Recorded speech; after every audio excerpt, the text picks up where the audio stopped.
बात ये है ना, बोली पधर आखिन मीर और बंधे नहीं धीरा रोई गई रानी और बिन संतान के घर में दुल्हा हुई रही है बदनामी।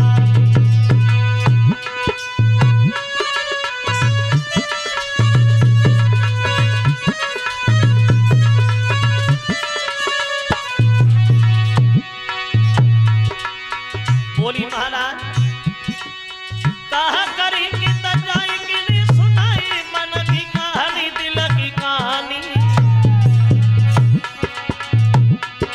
अब इतनी कही के रोन लगी महाराज, अब इतनी कही के रोन लगी महाराज। बोली महाराज इसी बात की चिंता में सब रात नींद नहीं आती है, रोटी तक नहीं बाकी है सब।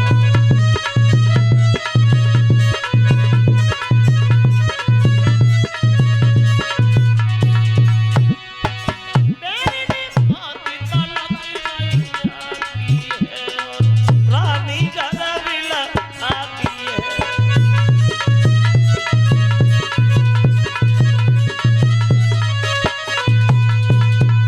पत्नी ने अपने मन की बात पति से कही, हे महाराज समाज में बड़ा हंसी हो रही है, कोई तुम्हें कमजोर कहती है, कोई मुझे बांझ कहती है श्रीमन, इस बात से हम बड़ा परेशान हैं, बड़ा दुखी हैं।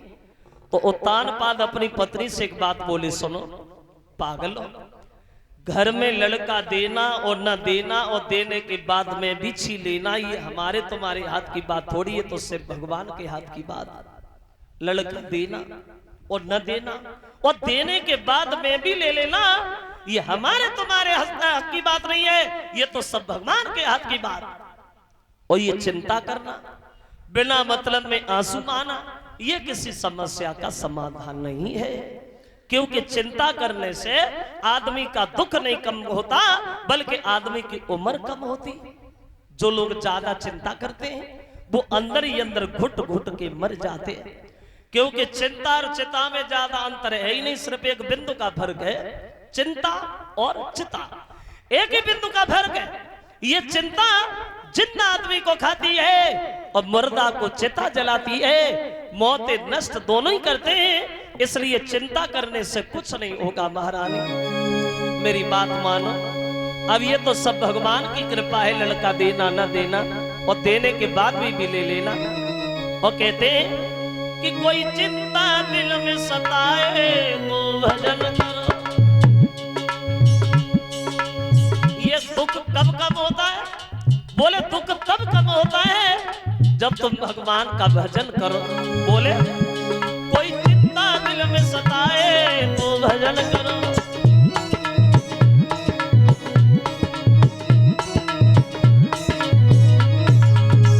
कहते हैं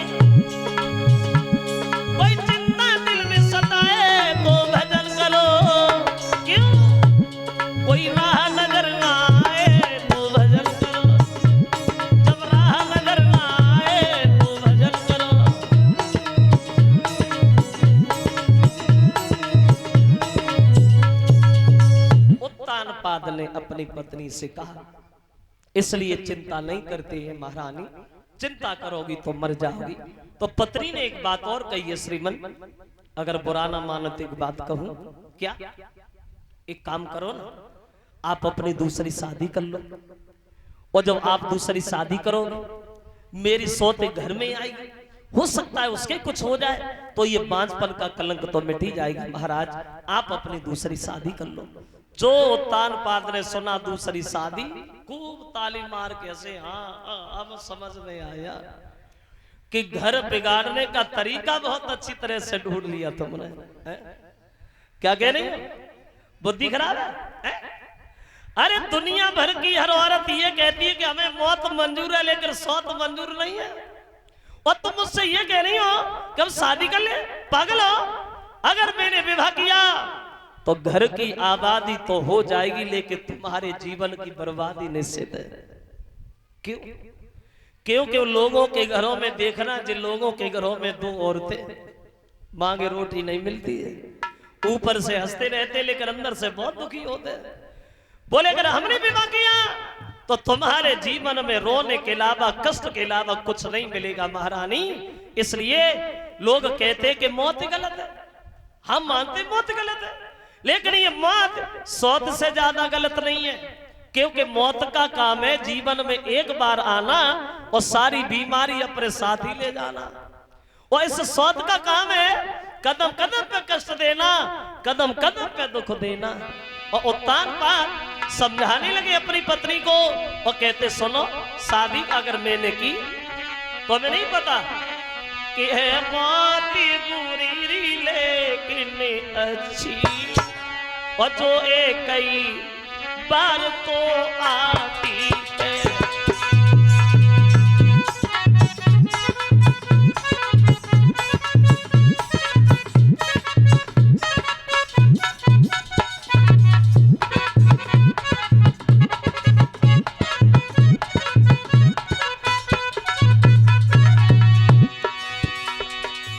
मेरी बात सुनो और बोले है बाती बुरी लेकिन अच्छी, जो एक कई बार तो आती है,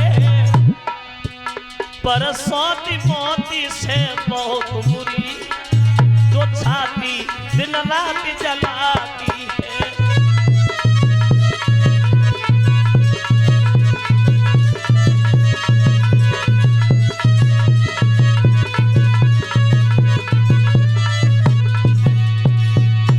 एक बात और है कि बोले अच्छे कर्म के करने से जग में प्रकाश हो जाता है, लेकिन परसौती के घर में लाने से घर का विनाश हो जाता है।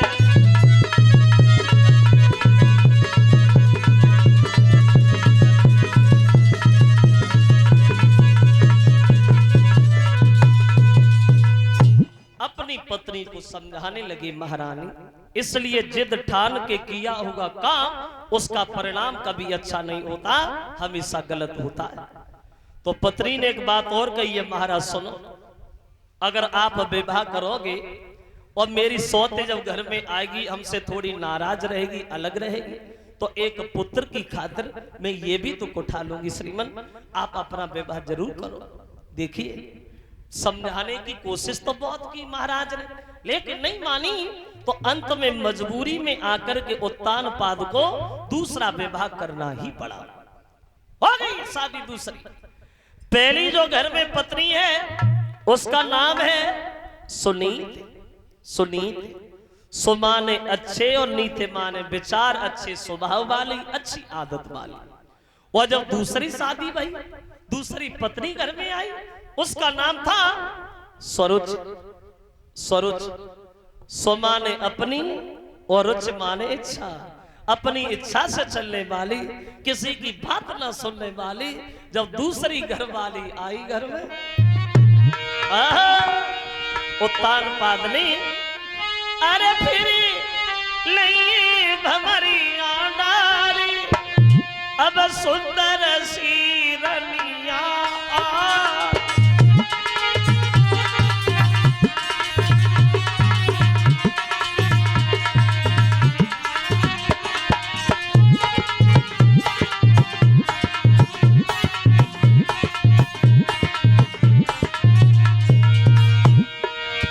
महाराज ने सुंदर सी रनिया आई, वो तो बड़ी ने खुशी मनाई।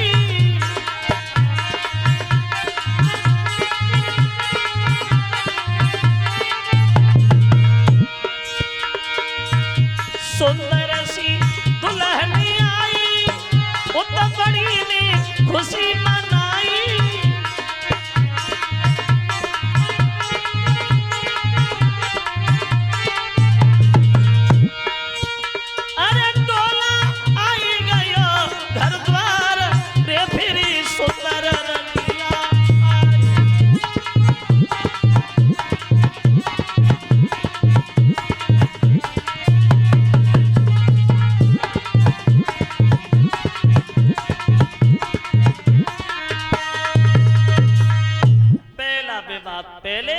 शादी भाई, दूसरी पत्नी घर में आई, पालकी में बैठ कर, और जब दूसरी रानी घर में आई दरवाजे पे तो बड़ी रानी को खबर मिली कि मेरे पति ने हमारे कहने के अनुसार दूसरी शादी कर ली।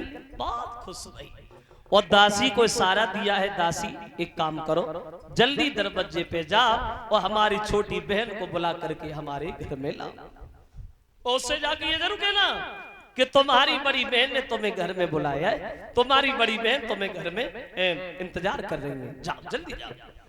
दौड़ी दौड़ी दासी आई और जहाँ छोटी रानी पालकी में बैठी है वहां जाके बोली, अब ऐसे पालकी में कब तक छुपी बैठी रहो, चलो तुम्हारी बड़ी बहन तुम्हें घर में बुला रही है, तुम्हारी बड़ी बहन ने तुम्हें घर पे बुलाया है, चलो घर के अंदर चलो।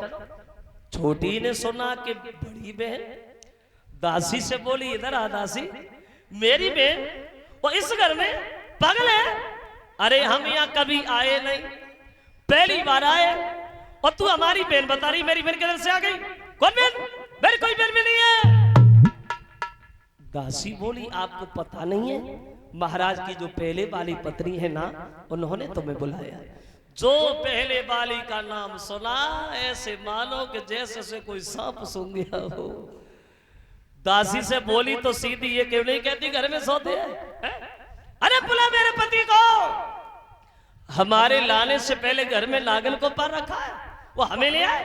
बिल्कुल नहीं जाऊंगी, हरगिज नहीं जाऊंगी, बुला मेरे पति को। उत्तान पाद आए, काय को चिल्ला रही है, क्या हुआ, चलो अंदर। छोटी बोली, जरा जब पहले से तुम्हारे घर में एक औरत मौजूद थी, क्यों गए हमारे पिताजी के दरवाजे पे, मेरे साथ शादी करके तुमने मेरे जीवन में जहर घोल दिया, मेरी जिंदगी को बर्बाद कर दिया तुमने।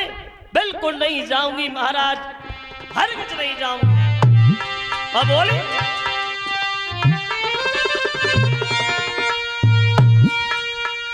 जब ये कि तुम्हारे रानी थी तो हमें व्यर्थ ले आए हो, अब भोग करने को पर भी थी वो का भारत में धोखे में लाए।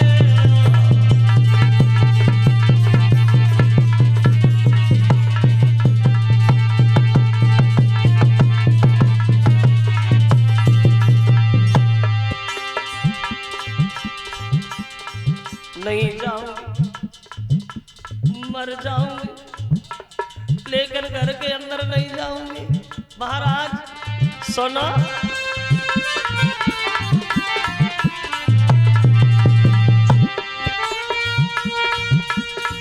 जब ये तुम्हारे रानी थी तो अभी व्यर्थ ले आए हो, भोग करम को काफी थी कोई ना भारत में धोखे में लाए हो।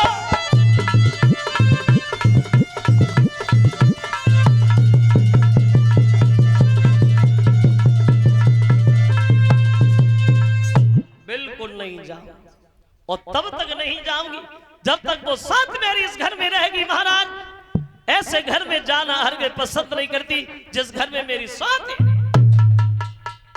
उत्तान पाद बोले, अब अपनी कहेगी या मेरी भी सुनेगी?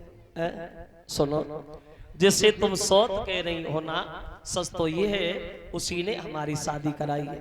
वो तो बहुत अच्छी आदत की है, वो तेरी रानी नहीं बल्कि नौकरानी बन के रहेगी, तेरे सारे घर का काम करेगी। बहुत अच्छी आदत घर के अंदर चली चलना। छोटी बोली, आमा आमा आमा, बिल्कुल नहीं महाराज, हरगिज़ नहीं। अब बोली कि हम तब घुसी घर में, बोली पहले बार सौती कुदियो निका, हम तो तरे डोला से पहले।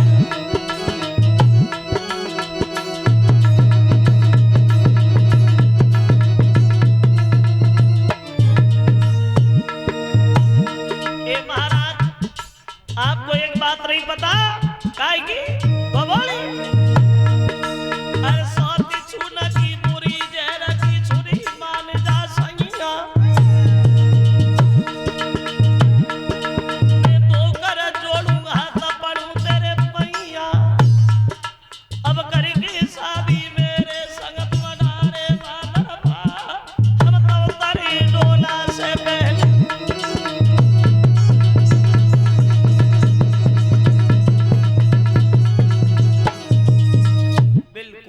जाएंगी महाराज, और तब तक नहीं जाएंगे जब तक वो सौत इस घर में रहेगी। अगर आप हमें रखना चाहते हो तो उस नागिन को घर से निकाल करके बाहर फेंको। अगर उसे रखना चाहते हो तो हमारी डोली हमारे पिताजी के घर पे वापस भेज दो। सीधी सी बात यह है, जहां वो रहेगी वहां मैं नहीं रहूंगी, और जहां मैं रहूंगी वहां वो नहीं रहेगी। समझ गए? वो तानपाल कहने लगी, अब मेरे समझ में आ गया कि तेरे दिल में उसके लिए कोई जगह है ही नहीं। और दासी से बोले, अब खड़ी खड़ी मेरी मौं की तरफ क्या देख रही है? जा, कितनी बार मैंने उससे कहा कि मेरी शादी न कराए, एक नहीं मानी। अब वो आए से समझा ले जाए।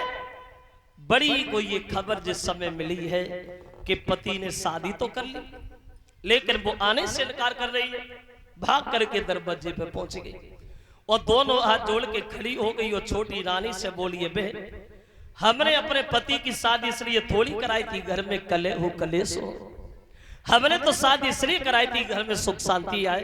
तू घर के अंदर चली चल, मैं तेरी रानी नहीं बल्कि नौकरानी बन के रहूंगी। जब तू शाम को सोएगी मैं तेरे पैर दबाऊंगी, तेरे खाए हुए बर्तनों को मैं साफ करती रहूंगी। जब तेरा कोई बच्चा होगा मैं तेरे बच्चे को खिलाती रहूंगी, लेकिन तू घर के अंदर चली चल। अब बड़ी रानी छोटी रानी से रोती हुई एक बात बोली है, बहन सुनो, चला संभाला जा घर को, अब तेरी दासी बन जाऊंगी। और दो रोटी मोई देती रही हो, मैं तो तेरो लला खिलाऊंगी। घर के अंदर चली चल, मेरी बात सुन। तू सोएगी जब सीढ़ियां पे, मैं तेरे पैर दबाऊंगी। और जो ना घर को चली मैं ना पति को मुख दिखाऊंगी।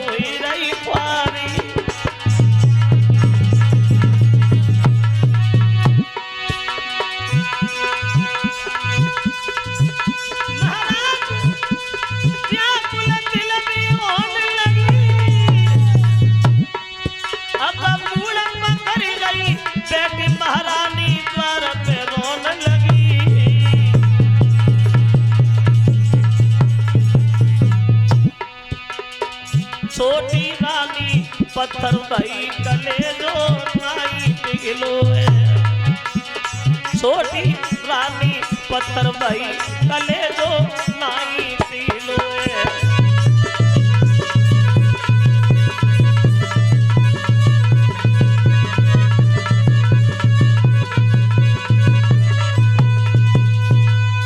बड़ी रानी ने छोटी से कहा, जब तेरे कोई संतान तेरे कोई बच्चा होगा मैं तेरे बच्चे को खिलाऊंगी, एक कोने में पड़ी रहूंगी, तेरे खाए हुए बर्तनों को साफ करूंगी, लेकिन तू घर के अंदर चली चल।